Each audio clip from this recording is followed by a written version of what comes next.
शरद पवार राज्यसभेवर जाणार की नाही जाणार? गेल्या महिनाभरापासून या प्रश्नाने महाराष्ट्रात वारंवार चर्चा घडतायत. फक्त एकच जागा वाट्याला आल्याने मवियाच्या तिन्ही पक्षांचा या जागेवर दावा होता. काँग्रेसला आपला राज्यसभेतील विरोधी पक्षनेतेपद टिकवायला खासदारांची संख्या वाढवायची.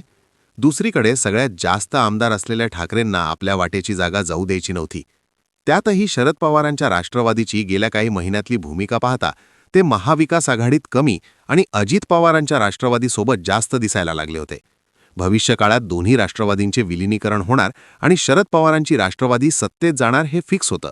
इतकंच काय तर अमोल कोल्हे प्रदेशाध्यक्ष, रोहित पवार राज्यमंत्री, जयंत पाटील अर्थमंत्री आणि सुप्रिया सुळे केंद्रीय मंत्री असं सगळं वाटपही ठरलं होतं. पण दादांचं निधन झालं आणि सगळं चित्रच पलटलं. दादांच्या राष्ट्रवादीची सूत्र हातात घेतलेल्या तटकरे आणि पटेलांनी विलिनीकरणाला स्पष्टपणे नकार दिला आणि शरद पवारांच्या राष्ट्रवादीच्या मनसुब्यावर पाणी फिरलं. पण या सगळ्यामुळे झालं काय तर मवियातल्या ठाकरे आणि काँग्रेसचा शरद पवारांच्या राष्ट्रवादीवरून विश्वास उडाला. पवार सत्तेत जाणार होते याची जाणीव झालेल्या ठाकरे आणि काँग्रेसने पवारांना राज्यसभा द्यायला नकार दिला. पण जयंत पाटील आणि सुप्रिया सुळे ठाकरेंना भेटले. शरद पवारांनी ठाकरेंना एक शब्द दिला आणि सगळे समीकरणे एका रात्रीत फिरली. शरद पवारांच्या नावावरच शिक्कामोर्तब करण्याचा निर्णय मवियाने घेतलेला असून आज रात्री घोषणा होण्याची शक्यता आहे. पण असं काय घडलं की ठाकरे आणि काँग्रेस पवारांना राज्यसभा द्यायला तयार झाले?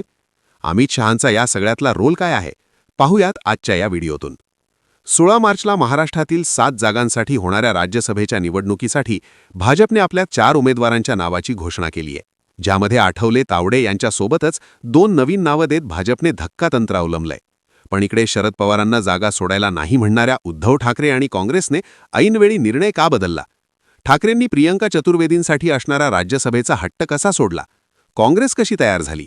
तर गेल्या काही दिवसात यावरून वेगवेगळ्या घडामोडी घडल्या.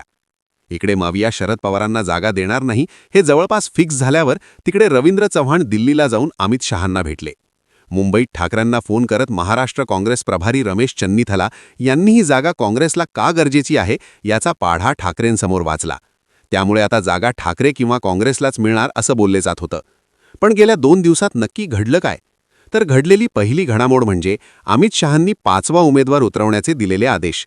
मविया शरद पवारांना उमेदवारी देणार असेल तर राज्यसभा बिनविरोध होणार हे अप्रत्यक्षपणे भाजपचे नेते सातत्याने सांगायचा प्रयत्न करतायत. आज देखील भाजपने आपल्या 4 उमेदवारांची यादी जाहीर करत आज मेसेज दिलाय.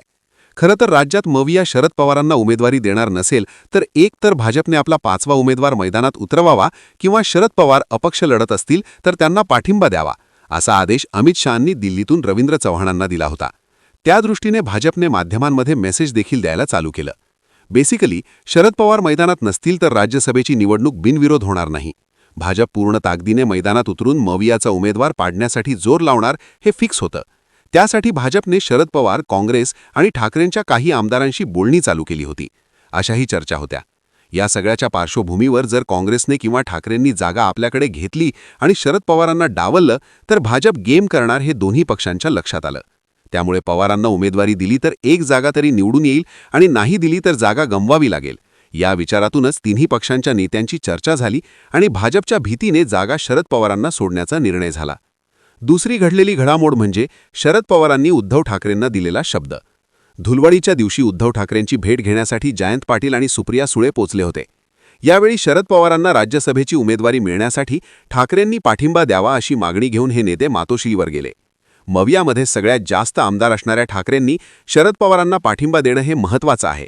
या संदर्भात सूत्रांनी दिलेल्या माहितीनुसार मातोश्रीवर गेलेल्या जयंत पाटील आणि सुप्रिया सुळेंना उद्धव ठाकरेंचा एकच प्रश्न होता. शरद पवार यांना उमेदवारीसाठी आम्ही पाठिंबा दिला आणि उद्या तुम्ही विलिनीकरण करून भाजपसोबत सत्तेत गेलात तर आम्ही काय करणार? भाजपसोबत जाणार नसाल तरच आम्ही पाठिंबा देऊ, असं स्पष्टपणे उद्धव ठाकरेंनी या दोघांना सांगितलं. त्यानंतर ठाकरेंच्या या प्रश्नावर सुळे आणि जयंत पाटलांनी आपण शरद पवारांचा निरोप घेऊन आल्याची माहिती दिली. ते म्हणाले की शरद पवार साहेबांनी तुम्हाला आणि मवियाला शब्द दिला आहे की भविष्यकाळात आमचे अजितदादांच्या राष्ट्रवादीसोबत विलिनीकरण होणार नाही. त्या चर्चा थांबल्या आहेत आणि आमचा पक्ष महाविकास आघाडीसोबतच राहील. शरद पवारांकडून असा शब्द मिळाला आणि त्यानंतरच उद्धव ठाकरेंनी शरद पवारांना राज्यसभेची जागा देण्यासंदर्भात होकार दर्शवलाय. दुसरीकडे सगळ्यात जास्त आमदार असलेल्या ठाकरेंनी होकार दिल्यानंतर आता काँग्रेस देखील शरद पवारांना जागा द्यायला तयार झाल्याची माहिती आहे. त्यामुळे शरद पवारांचा राज्यसभेवर जाण्याचा मार्ग मोकळा झालाय. यासोबतच या सगळ्या शरद पवारांनी केलेल्या माइंड गेमची सुद्धा जोरदार चर्चा चालू आहे. पवारांच्या या संसदीय राजकारणाची 60 वर्ष पूर्ण झाली आहे. त्यामुळे यंदाची राज्यसभा निवडणूक ही शरद पवारांची शेवटची निवडणूक आहे.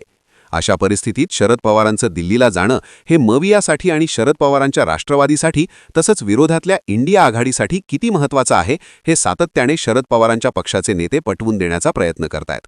पण विश्वासार्हता या एका फॅक्टरवर ठाकरे आणि काँग्रेस पवारांना जागा सोडायला तयार नव्हती.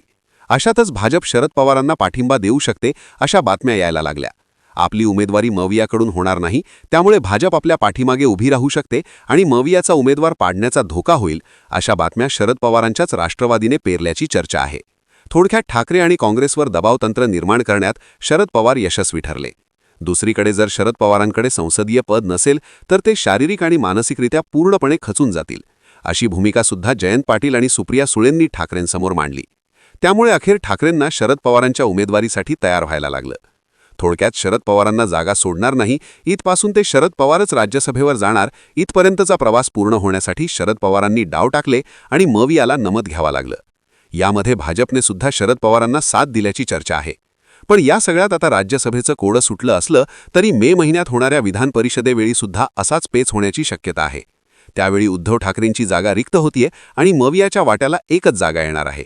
त्यामुळे त्या एका जागेवर ठाकरे आणि काँग्रेस दोघांचा क्लेम असेल. तो तिढा आणखीनच वाढण्याची शक्यता आहे. पण या सगळ्यात कमी आमदार असणाऱ्या शरद पवारांच्या राष्ट्रवादीने मात्र काँग्रेस आणि ठाकरेंना चितपट करून राज्यसभेच्या जागेचा डाव मारलाय हे नक्की. तुम्हाला या सगळ्याबाबत काय वाटतं? तुमची मतं आणि प्रतिक्रिया आम्हाला कमेंट करून नक्की सांगा. आणि अशाच माहितीपूर्ण व्हिडिओंसाठी बोल मंडळी न्यूज या चॅनलला सबस्क्राईब करायला विसरू नका. धन्यवाद.